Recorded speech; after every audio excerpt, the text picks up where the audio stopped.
back-to-back episodes of me.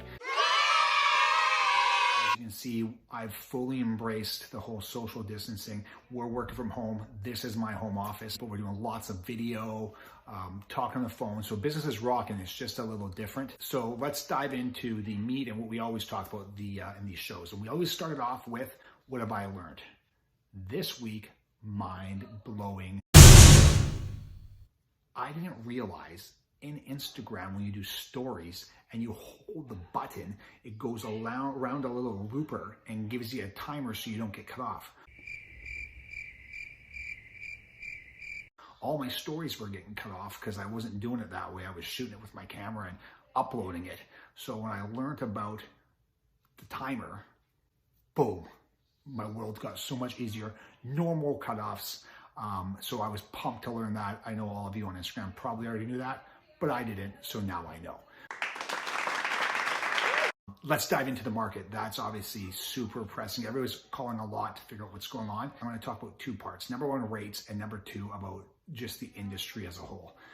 What's going on with the rates is bananas right now. Overnight rate of the Bank of Canada dropped again this morning, another half point. So in the last 2-3 weeks, it's dropped 1.5%. Never seen anything like that. We might never see it again. It's unbelievable. We're waiting to see if the banks, of course, pass that savings on. They have so far. So with the other two drops, so hopefully do with this. So that's on the variable side. Yet another drop, variable so low. On the fixed side, it's a yo-yo. What we noticed about 2 weeks ago, 3 weeks ago, the rates plummeted and we sat around that 2.4, 2.5. Well, they popped right back up and now we're sitting at that 2.9, 3, 3.1 area. It just shows you the volatility. It's like all over the map right now.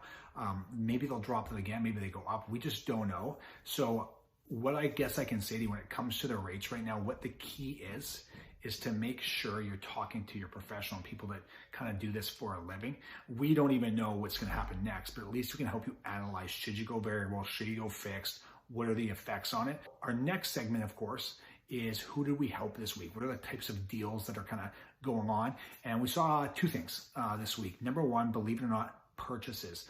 Quite a few people out there buying. And the reality is unfortunately some people are stuck. They've been laid off and that blows. I feel really bad for those people. But there are also a lot of people that they can either work from home or they're essential. So they're kind of operating status quo, like business as usual. So we've had a couple people buy. The negotiations are actually going nice and reasonable. It's not crazy, so you're not doing super short subject removals. It's also not dead, so you have to do subject to sale. It's a real reasonable negotiation time, which is really great. People can take a bit of time to think about it, a little back and forth, and come to a good deal for both parties. So lots of purchases, great time to buy. If you're in a really secure employment situation, why wouldn't you look at it right now? So really good time for that. The other one we're seeing, when rates move so much, especially with the drop today, we're getting lots of phone calls of people wondering, should they refinance and get the new rate? Love these types of deals, at least doing the math for them, because it's very cut and dry. Either you pay a penalty and get a lower rate and there's a good enough savings to do it, or you pay a penalty and there's not enough savings and you don't. It's very black and white, but love running those numbers because we know it helps people. It gives them either that peace of mind to know they're in a great mortgage, or they're pumped at the opportunity they can get a different one and a better rate. So doing a lot of those rate analysis and a lot of the purchases.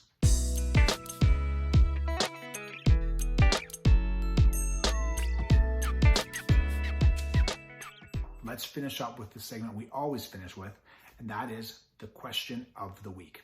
The question of the week this week is, can I take my mortgage with me when I sell? And like a lot of things in my industry, the answer is, well, that depends. When you take a mortgage and put it on a different property, we call that porting. Porting a mortgage sits on one property, moving to a new property. So that, a lot of lenders have that as a feature. They have portability on their mortgages. Not all, so that's number one. You have to find out if they do. But if they do, the answer is yes. You can take it from one property to the next. Here's probably the biggest surprise people find.